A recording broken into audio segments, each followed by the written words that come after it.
Good morning. Buenos dias. This morning, it's my privilege to talk to you about FinTech in the arms race. And the title is The FinTech Arms Race, Adapt or Die.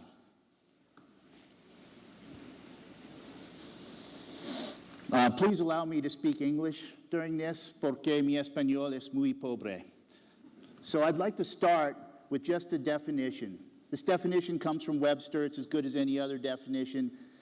But the arms race is a conflict with the goal of having superior forces or weapons using accelerated technology, and it usually ends with one person or a couple of parties winning. And so what I'm doing during this presentation is I'm going to equate what's happening now in FinTech with what happens in the military arms race and with war and with battle. So let me take a step back for a minute. What makes me qualified to talk about this? Well, I'm actually Lieutenant Colonel retired Mick Ciminelli. And previously, I spent 20 years as a DoD, Department of Defense Transformation Officer. And right up here, that's my first invention. So that's called the Slam Ram. And I was a young captain when we did this, and I saw the power of innovation. Myself and an Air Force officer and a whole bunch of contractors came up with that. It was a wonderful weapon. That can shoot any jet out of the sky at close range. It can even shoot a cruise missile. It's deployed around the world now, and Mexico even has some. And in doing that, as a young captain 25 years ago, I got the innovation bug, but I was part of the arms race. Then as a major and lieutenant colonel, I didn't invent digitization, but I got to participate in it. That's a digital battlefield. Most people don't know this, but the U.S. military digitized in the 80s and 90s.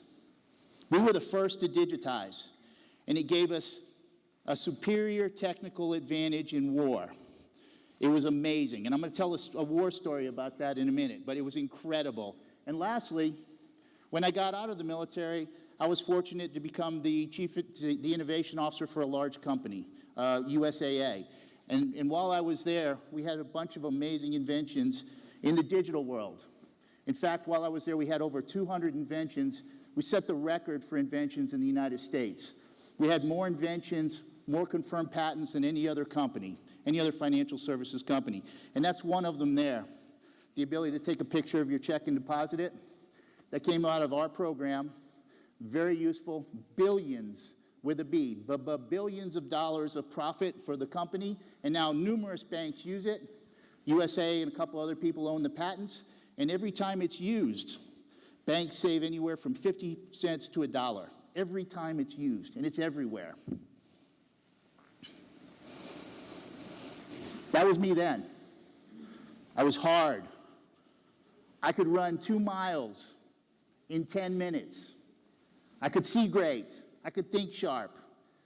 Lieutenant Colonel Mick Ciminelli. Unfortunately, that's me now. I'll do anything for innovation and some vino. So I'm going to take a step back to our definition. I said an arms race is accelerated technology, and we are seeing that. And I probably don't need to sell most of you on that because you see it. You're part of it. But I'm going to use the chess and rice board parable to illustrate what's happening now. How many people, just for my knowledge, how many people know the chess and rice board, the chessboard and rice parable? Okay, good. About half of you. So I'll talk about it, but that's great because we're innovators. You know it. I think most of us know about Moore's law, which is the law that said that transistors, the capacity of transistors will double about every 2 years. This is a more useful way, I think, of thinking about innovation and the multiplicity effect. So I'll tell you the story. I should tell you that many people say this story is true, and many people say it's a parable. I just call it a parable to avoid arguments. So the way the story goes is the game of chess was invented in northern Arabia a few hundred years ago, and it was a wonderful game. It was invented for the royalty, and the royalty loved it. In fact, the king loved it, and he loved it so much that he called the innovator in, and he said, "Oh, inventor, I love your game so much It gives me hours of enjoyment. I can't master it. It teaches me things. It's so wonderful. What can I do for you? Anything in my kingdom. Anything. The finest mansion, the most beautiful women. What would you like, inventor? The inventor thought for a minute. He said, "O wise king, I would like a grain of rice put on the first square of the chessboard. And then I would like that grain of rice doubled for every subsequent square. So on the first square, you would put 1 rice. On the second square, you would put 2 rices. On the third square, you would double it. You would put 4, etc., etc." And the king scoffed. "What? That's so meager. Ask me for something better." And the innovator said, "Your king, this is all I would like." And so the king had a decree in his land that when he said something, it was law.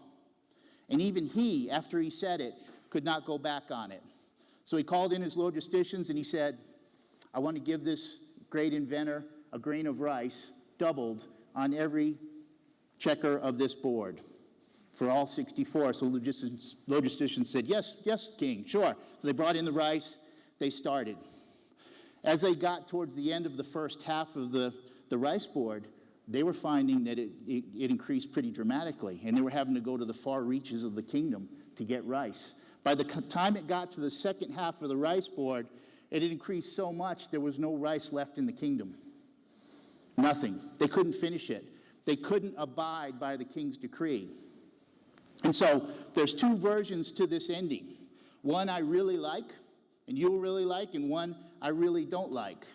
The version I don't like is that the king saw that all his rice was gone, and his logisticians came to him and said, "Oh, king, all the rice is gone. We now have to give him your kingdom."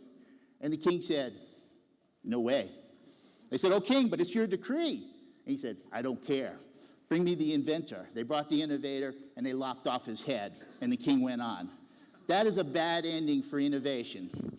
The ending I like is that they told the king, "Oh, king, there's no more rice left. We must now give him the kingdom." And the king said, "I don't like it." And they said, "But king, you made the decree. Your law is rule." And so they were forced to take the inventor, the innovator, and make him the king. That's the ending I like. That illustrates what's happening now with innovation and fintech. And I'm going to give you a few examples that I'm seeing, but I think you'll agree with me. First, I'd like to show you a chart from our KPMG friends. This is the number of publicly traded companies, the number of fintech companies have gone public. And you can see there's a decent rise. This doesn't illustrate the whole story, because this is just a small percentage of the companies that are out there, as many of you are aware. Most of them don't go public. And there's also private equity that's funding these, and there's also corporate venture capital, which I work with, that's funding these. So if we really had a chart of all fintech, it would be going straight up. Things are taking off, and it's going crazy. I'm going to propose for you a financial background framework. In equating this to an arms race, I'm going to use military terms, but I do think it's an arms race. I was part of the arms race. I saw the tremendous power of technology in fighting, and I see it again now in financial services. My bias, I should tell you, is towards big organizations. That's all I do. So I've been an innovator for 30 years. In DoD, I was a transformation officer. When I got out, I was an enterprise innovation officer, and now I'm a consultant, and I sit on a couple of boards, all with large organizations. DoD, muy largo. If DoD were a Fortune company, it would be Fortune 1. Huge, right? USAA, the company where I led innovation, very large company in the U.S., has a big insurance company, big bank, and investment company. And now, as a consultant, and I sit on a couple of boards, very big company. So my perspective is from a big company's perspective. And what I want to do with FinTech is use FinTech and partner with FinTech and adapt the techniques and technology of FinTech to help big companies. That's my bias. So I need to tell you this for this framework. So in the middle here, we have organizational innovation. And what I argue is that big organizations now, no doubt they have to innovate, but they have to innovate in two ways. They have to innovate on one hand with the daily run the business stuff, and they have to innovate on the other hand with transformational things. And they have to do both. And so this battleground framework shows that. On the one hand, they need to be integrating and adapting, and on the other hand, they need to be transforming and disrupting. And they have to do both. And if they're not doing both, they're probably going to die. So on this integrate and adapt side, I call that the close fight. In battle, that's when you can see the enemy, when you can shoot them with your direct weapons. Sometimes you see blood, it's smoke, it's close. In the close fight, in our world, is digitization. I'm hearing a lot of talk about digitization here, and I'm learning lots of things. And it's a very valuable conference, and I'm grateful to be here. But I want to tell you that I think digitization is a close fight battle. I think you have to do it. I don't think it's all a large company can do.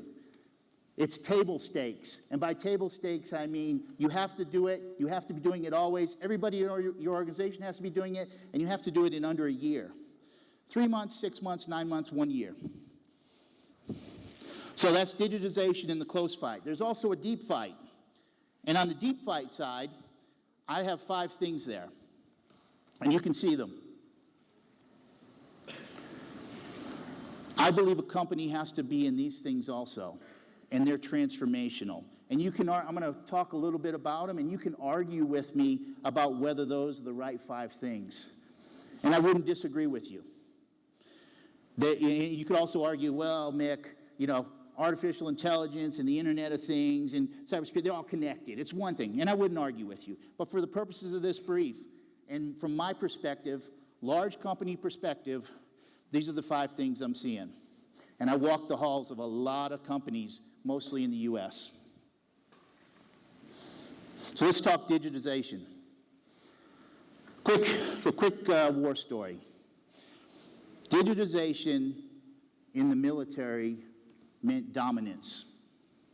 So I mentioned I was a small part of the digitization of the U.S. military. My title was Transformation Officer. Innovation wasn't a buzzword then. So I was Transformation Officer for a large forces command, U.S. forces. We were the first to digitize, as I mentioned. And if you think about, and then we went to war. So we had an arms race, and then we went to multiple conflicts. And if you think about war, you think about how war used to be done.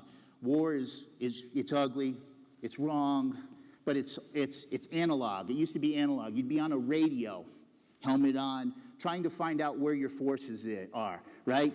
127th, where are you? We're here, where are you? Shoot there, move here. You'd have a map, you'd be trying to figure out where everybody is, and there's smoke and fog. There's even a term, fog of war. That's the way war used to be. When we digitized, and it was crude compared to today's digitization, but when we digitized, we had big boxes for GPS, I remember.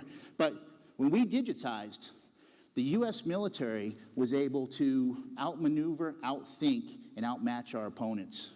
We were able to stay in air-conditioned, climate-controlled command posts, have a big screen, see where the friendly forces were in blue, know exactly where they were in real time, see where the enemy forces were, and make steps that were 2 or 3 movements ahead of our enemy. It wasn't a fair fight. The arms race gave the U.S. military and our allies an unfair advantage. That's happening now with digitization. That's happening in Fintech. Companies that are using digitization are going to get an unfair advantage.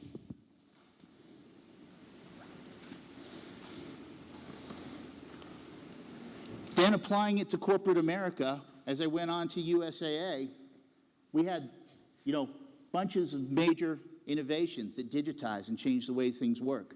We even had to slow down growth. But I haven't been an innovation officer for 4 years. And I'm talking about my digitization initiatives. They're old. Digitization is old.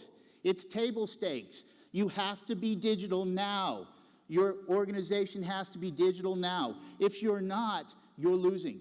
It's a small battle. If it's the only thing you're doing, you're losing. It's job one. You have to be there. You have to be in the place your customer wants you, when they want you, how they want you. Yes, but it's not enough. You also have to be transforming.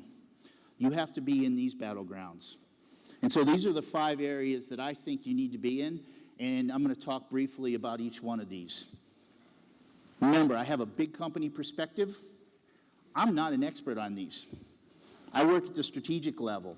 Many of you are in these spaces, and I've been talking to you and learning some things. But I think these are 5 big spaces that organizations need to be in if they want to transform. This is the deep fight. Big data. This is a joke, but it's not far from reality. Data is now enabling us to see everything about everyone and know what's happening. Some of us are afraid to use it, but it's there. I'm going to give you a real-life insurance example from one of my clients. A big insurance company in the U.S., auto insurance, has lots of vehicles insured. Every day they have a few hundred vehicles that they get calls on. Some of them are totaled. They're wrecked completely, right? They have an accident, boom, the car's gone. They had a process. It was a good process, but it took about 2 weeks. It would involve the person calling, I had an accident, my car is wrecked, the company sending them forms, them filling stuff out, them doing reports, the company sending an adjuster out to look at it, take pictures, going back to the mother company, doing more forms, going through a process of estimating the cost of the damage of the vehicle, the replacement value, and then finally issuing a check for the total casualty loss. In the U.S., called a total casualty loss. Is anybody in here in a big insurance company that's here? Anybody? Okay. So, 2-week process. Very, very bad customer experience. Why? Because I wrecked my car. I've been paying insurance for years. And now I wrecked my car. I need a car. And I have to wait 2 weeks. And during that 2 weeks, I'm worried. Is the insurance company going to rip me off?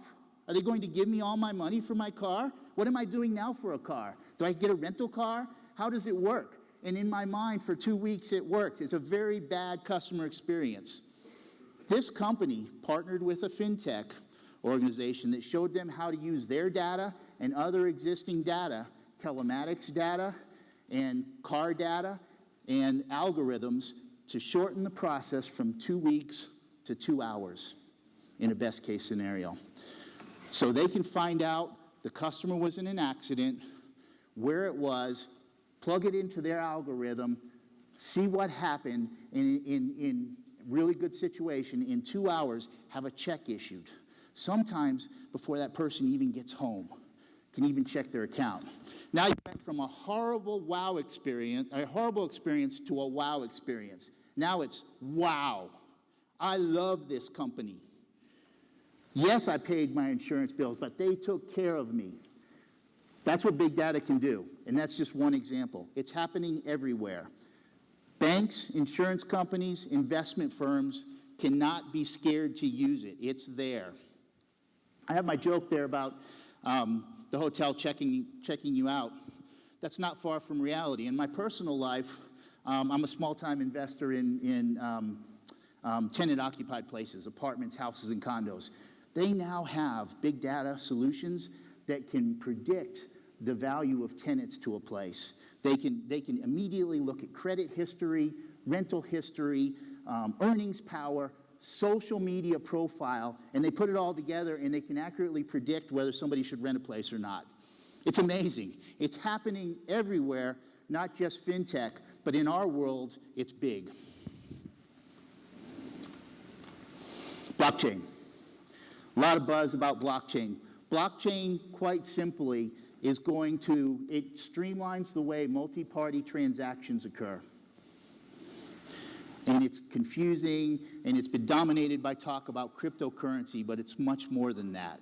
And yes, the big banks have formed consortiums, and they're looking into things. And I'll tell you, one of the reasons I think they're doing it is because if the dollar ever fails, you know, the U.S. dollar ever fails, we ever have a big crisis, some sort of cryptocurrency might replace it. And that would be huge. I mean, that's big thinking. But if you think about the dollar, there's nothing backing the dollar other than faith, right? There's no gold standard. There's nothing. Looking at my World Friend Bank. There's nothing else happening. And so banks are into cryptocurrency, and they will muscle out the smaller banks. But also insurance companies and investment companies are looking into blockchain. I feel like you're either blockchaining or you're going to get blocked out when something comes up. So big organizations at least need to be looking into this so that they're in a fast follower mode should something pop up. Blockchain's number 2. The Internet of Things.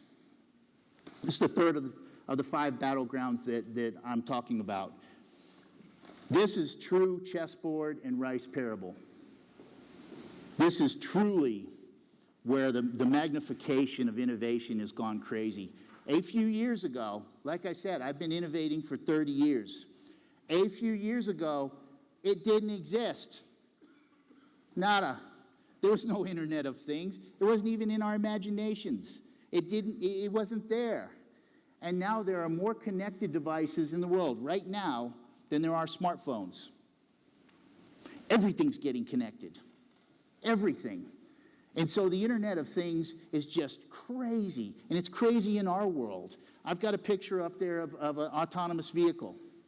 That's here. Autonomous vehicles are here. 90% of accidents are human error. If you're in insurance or you're in a fintech supporting insurance, that's here. Computers just drive better than us. They don't get sleepy. They don't get tired. They don't get angry. They don't get road rage. Computers are going to be driving. And imagine how nice it is going to be in your autonomous vehicle and to be able to pull up to a gas station, not have to get out because your vehicle is talking to the gas station pump, knows what you want, automatically gives you the gas and leave. You go to the grocery store, your groceries are waiting for you. On the way there, a police officer sees your taillights out, but he doesn't have to pull you over because he can see you. He can see me, and he says, oh, that's Mick Ciminelli. He has no criminal record.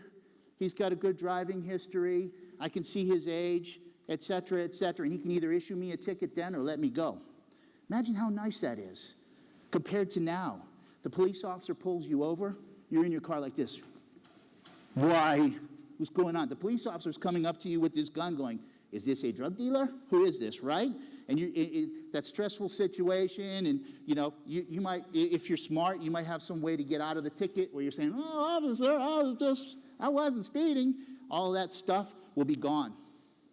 It'll be quick, easy, simple. That's happening everywhere. The Internet of Things is blowing up. And if you're in that space, congratulations to you. I'm saying big companies have to be there. AI.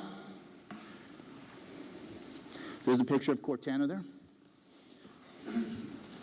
Artificial intelligence is both incredible and scary to me, personally. But it's incredible. And I was speaking with some of you yesterday, and you were telling me about what's happening in some of your spaces with AI, and it's just amazing. But it's also scary. I believe this is an area big companies have to be in. And I'll just tell you a scary story that also illustrates the intelligence of computers. You may know about this. The Facebook Artificial Intelligence Lab created some chatbots, and they wanted to experiment with them. They let them talk to each other. They let them talk to the public. And over time, those chatbots developed their own language that they were using to speak with each other, that the researchers didn't know. How about that? That's scary to me. To me, that's scary, but it's also interesting. Those same chatbots demonstrated the ability to maneuver and deceive. In negotiations, they learned that they could feign interest, act like they were interested in one thing in order to gain leverage for another. Computers, able to deceive. So, that's a sidetrack on what scares me, but incredible things happening with AI and deep learning and all of the other things. Just amazing. And if you're a big company, you better be there. And if you're one of the sporting companies, power to you. Cybersecurity is the last of the 5, and this has to be here. I'm not a big cybersecurity guy, but I just see what's happening, and cybersecurity is a transformational area. And if you think about all the other things that we've talked about, the 4 others, you can see why cybersecurity has to be big. With connected devices everywhere and the way we're headed, think about finances, how precious that is to our customers and us, and we don't want to violate that. As things get more and more connected, we have to find better and more transformational ways to secure it. The password systems we use now are obsolete. We can no longer take time to put in a username and password for 100 different sites. And as things get connected even more and more, it's just not going to be possible. Whether we use biometrics or whatever we use, cybersecurity is a transformational area. So what I presented in the arms race is I've said it's an arms race. I said on this side we have digitization. That's run the business. Companies have to be there. That's table stakes. And I said on this side, they'd also better be looking at transformational things. And I gave you 5 from my perspective, but I wouldn't argue with you if you had more to add or you wanted to take some of those away. But keep in mind, I'm an organizational guy with a practical view. I'm not a futurist.